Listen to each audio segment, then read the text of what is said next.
Hello friends, आज हम लोग देखेंगे एनसीईआरटी हिस्ट्री क्लास 8 का चैप्टर 1। इससे पहले आप लोगों से एक क्वेश्चन है, ड्यूक ऑफ कनाड की उपाधि किसे दी गई थी। क्वेश्चन फिर से सुने, ड्यूक ऑफ कनाड की उपाधि किसे दी गई थी। इसका आंसर आप लोग कमेंट बॉक्स में ज़रूर बताएं। अब आइए शुरू करते हैं एनसीईआरटी हिस्ट्री क्लास 8 का चैप्टर 1 के नोट्स।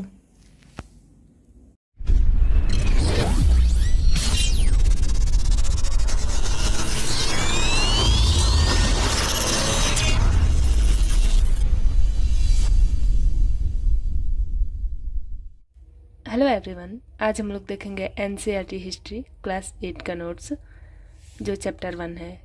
इससे पहले मैं क्लास 8 का कंटेंट दिखा देती हूँ। इसमें कितने चैप्टर हैं यहाँ पे आप देख सकते हैं।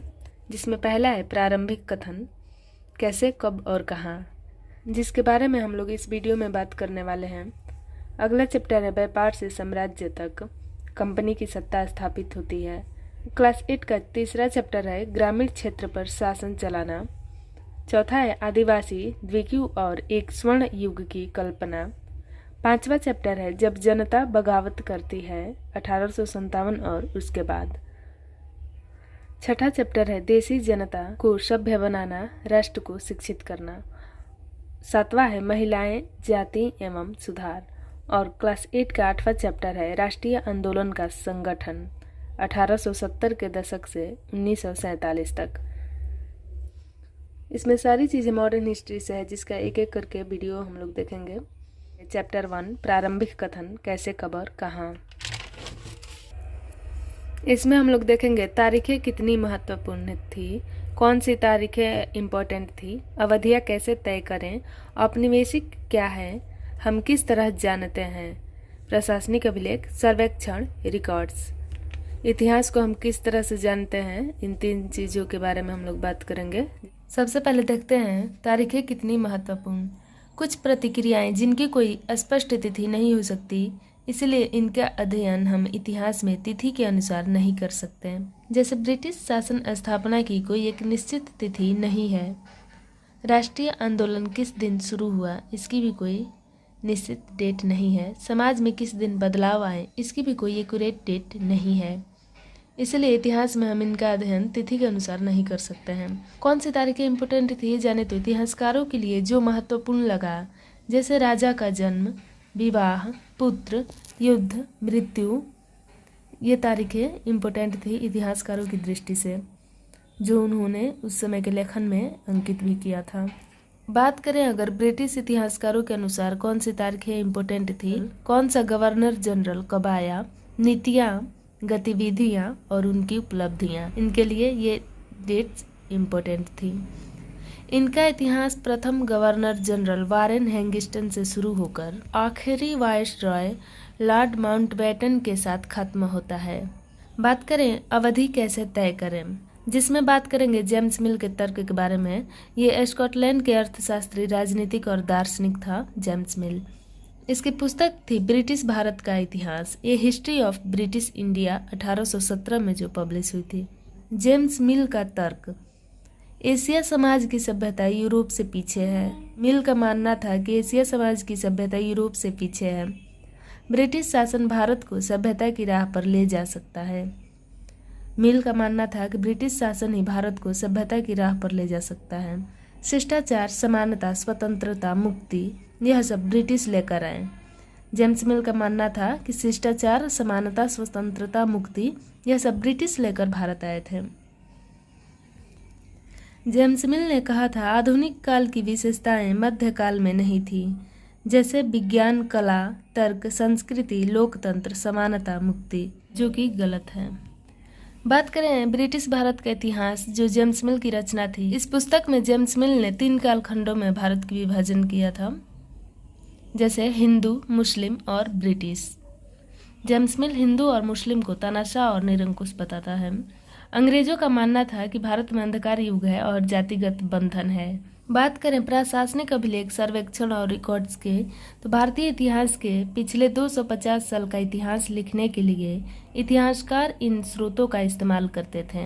अंग्रेजी शासन सरकारी रिकॉर्ड्स बनवाते थे, जो इतिहासकारों का साधन था। अंग्रेजी शासन सरकारी रिकॉर्ड्स बनवाते थे जो इतिहासकारों का साधन था। इसके बारे में आगे और भी बात करेंगे। अब देखेंगे औपनिवेशिक युग। अंग्रेजों के शासन में लोगों के पास समानता, स्वतंत्रता या मुक्ति नहीं था, ना ही आर्थिक विकास और प्रगति का दौर था, जिसे इतिहासकारों ने औपनिवेशिक युग कहा है। बात करें औपनिवेशीकरण क्या होता है।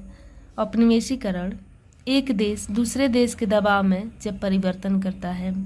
जब कोई एक देश दूसरे देश के दबाव में परिवर्तन करता है और वो परिवर्तन होता है राजनीतिक, आर्थिक, सामाजिक और सांस्कृतिक, जिसे औपनिवेशीकरण कहा जाता है।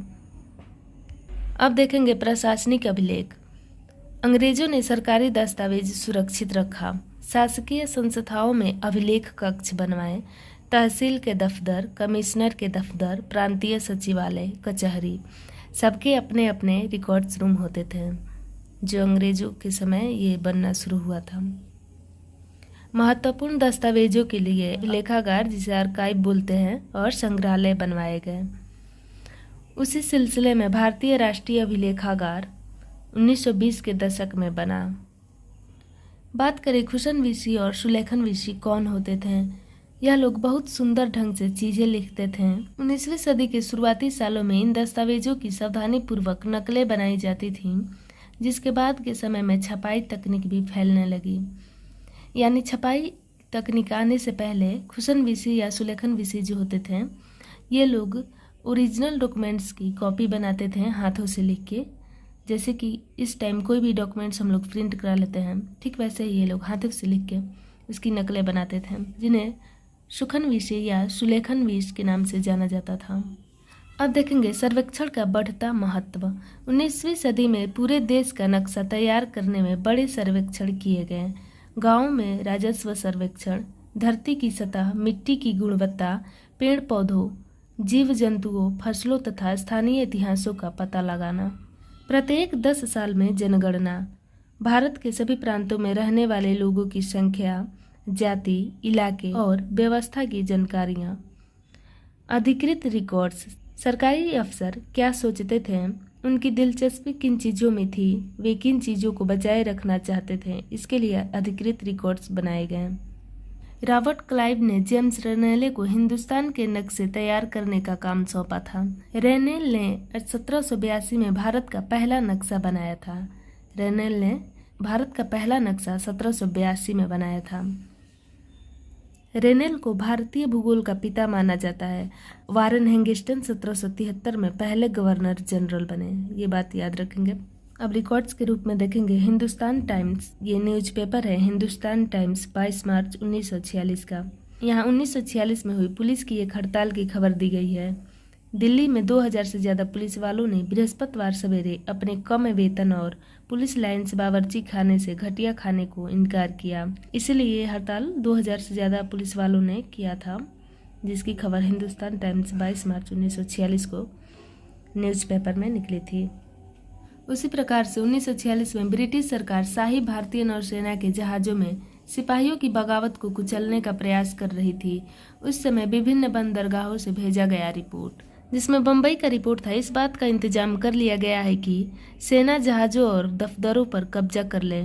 शाही नौसैनिक जहाज़ अभी भी बंदरगाह से बाहर ही हैं। कराची से जो रिपोर्ट आई थी वो थी 301 विद्रोहियों को गिरफ्तार कर लिया गया है। कुछ अन्य संदेहास्पद विद्रोही भी गिरफ्तार किए गए हैं। सारे दफ्तर सैनिक निगरानी में हैं। विशाखापट्टनम से जो रिपोर्ट आई थी वो थी, स्थिति पूरी तरह नियंत्रण में है और कहीं हिंसा नहीं हुई है। जहाज़ों और प्रतिष्ठानों पर सैनिक गार्ड तैनात कर दिए गए हैं। किसी परेशानी का उम्मीद नहीं है, सिवाय इसके कि संभव है कुछ सिपाही काम पर न आए। जो direct of intelligence headquarter India command situation report संख्या 7, फाइल संख्या 5/21/46 यानी 21 मई 1946 की है। ये रिकॉर्ड्स अभी भी सुरक्षित रखे गए हैं। जो मैंने वीडियो की शुरुआत में आप लोगों से क्वेश्चन किया था कि विक्टोरिया जो ब्रिटेन की रानी थी, इनके तीसरे बेटे आर्थर को ड्यूक ऑफ कनाट की उपाधि दी गई थी। ड्यूक ऑफ कनाट की उपाधि किसे दी गई थी? तो आर्थर को दी गई थी, जो विक्टोरिया का तीसरा बेटा था। तब मिलते हैं अगले वीडियो में चैप्टर 2 के साथ। वीडियो पसंद आए तो लाइक एंड शेयर ज़रूर करें और चैनल पर नए हैं तो सब्सक्राइब कर लें ताकि एनसीईआरटी हिस्ट्री का सारा नोट्स आप तक आसानी से पहुंच सके। मैं एक बार पूरा नोट्स दिखा देती हूँ, आप लोग बनाना चाहें तो बना सकते हैं।